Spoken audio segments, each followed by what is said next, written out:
Jashtme nuk kanë më asnjë kredibilitet në sytë e opinionit evropian. Kështu që roli i udhëheqësve si Rama mund të elevohej shumë mirë në rast se do të ishte një lëvizje disi më e koordinuar. Dhe nuk është koha të kujtojmë çka kemi thënë para 2 vjetësh, çka kemi thënë para 3 vjetësh, mirë është shikojmë përpara. Dhe për sa kohë kjo është një gjë pozitive, mirë është ta mbështesim. Glevi, jemi drejt një jo neutraliteti, por le të themi një qëndrimi temi pak më objektiv të Shqipërisë lidhur me këtë konflikt?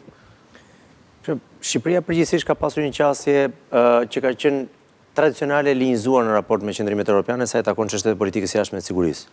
Natyrisht edhe kjo nuancë do thoja, pra nuk mund të themi që kemi të bëjmë me një skizëm të karakterit diplomatik, pra me një kapërcim pindarik. Jo, po le të themi është një përshafim i një linje jo pa zë brenda Bashkimit Evropian, lidhur me këtë çështje. Është një linjë që gjithmonë më shumë po merr zë brenda Bashkimit Evropian, por ajo çka realisht është pozitive këtu në këtë mes është edhe fakti që në fund ditës kjo është për të mirën e vetë BE-s, sepse relevanca europiane, siç e tha ambasadori, ka shkuar në pikën më të ulët saj.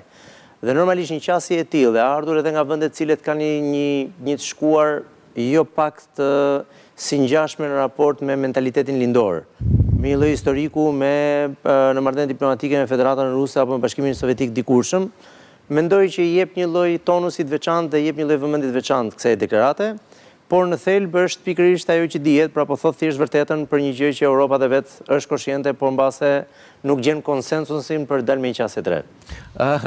Eugina, këtu ne po bëjmë provokim.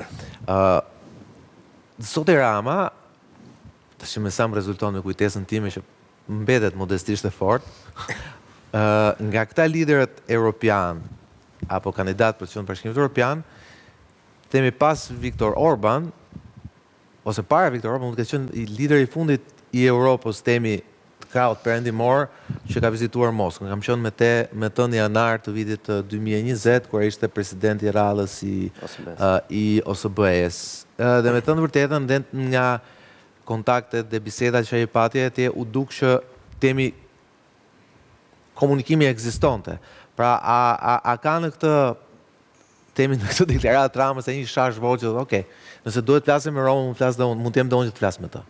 Unë mendoj që Rama në këtë moment është treguar pragmatist, pra nuk është një mesazh të paktën si e shoh, nuk është një mesazh vetëm për liderët e Bashkimit Evropian. Duke pasur parasysh atë që tha ambasador Bima që komisionera jashtme, kryekomisionera e kanë humbur kredibilitetin për të folur me palën tjetër. Dhe unë këtë e shoh në 2 aspekte. Shikoj që i drejtohet një audiencë si asaj të Bashkimit Evropian, ku tregohet një lider ndoshta asnjanës, pra që nuk është brenda BE-s dhe brenda të gjitha atyre politikave dhe interesave konfliktuale, por nga ana tjetër, pikërisht, nga ana tjetër rjeshtohet i quaj shpesh lider me një pragmatizëm realist si Orban apo dhe Trump, të cilët kanë mbajtur një qasje gjithmonë jo pro-ruse, por të themi të hapur për dialogim dhe bashkëpunim.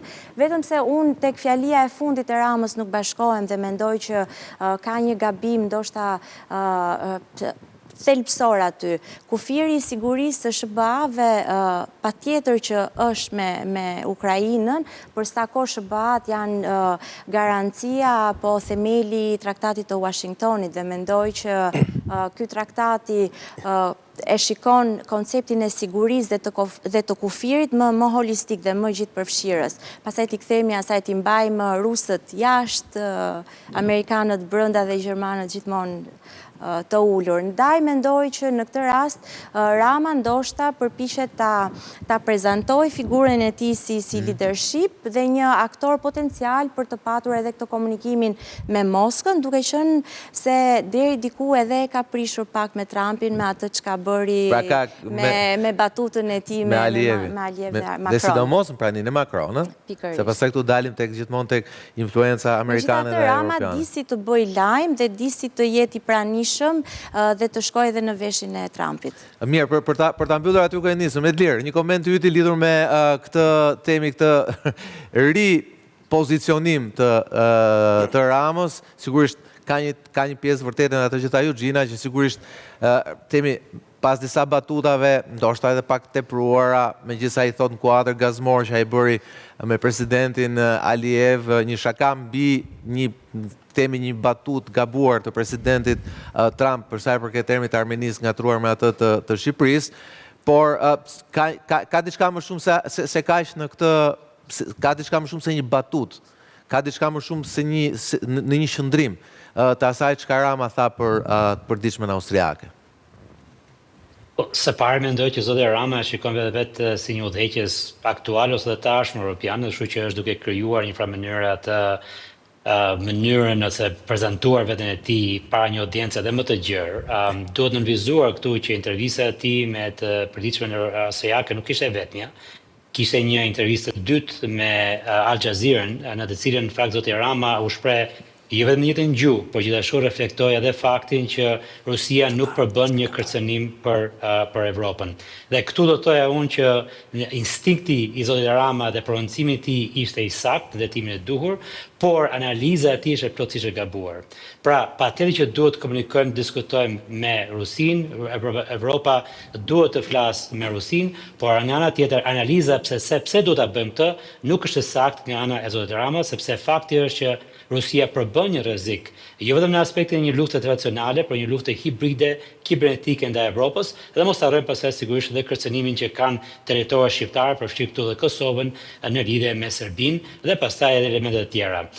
Unë kam për disa vitesh që flas që politika shqiptare vuan nga një iluzion që ka një vizim midis politikës jashtme amerikane dhe asaj evropiane, dhe pastaj ku ka një dyzim të kësaj vije, ne pastaj nuk dimë çfarë të bëjmë. Kështu që mendoj që politika jon duhet të fillojmë, pra analiza duhet të fillojë nga ne vetë. Jo thjesht i themi evropianëve se duhet të kenë një politikë të ndryshe nga Amerika, se fakti është evropianët kanë një politikë ndryshe nga Amerika, por që ne si shqiptarë duhet të kemi një politikë e cila mund të adoptohet dhe një politikë të veçantë evropiane, ashtu kurse edhe amerikane. Kështu që përmbledhje, instinkti i duhur, pozicionimi i duhur, por analiza e gabuar. Medlir Mema, faleminderit që nuk ishe me ne sonte. Nga Ajda, o profesor Medlir Mema, faleminderit Klemi Dervishin, faleminderit Eugjina, kënaqësi gjithmonë, ambasador që shumë kënaqësi të kisha sot program. Qëndroni me Sali Doçin pas pak në Europort, më tretë më të funi e konflikti i cili që tha ambasadori, nuk ka mbaruar akoma dhe me gjas mund të vazhdoj sërish. Kaq ishte Ristor për sonte, faleminderit.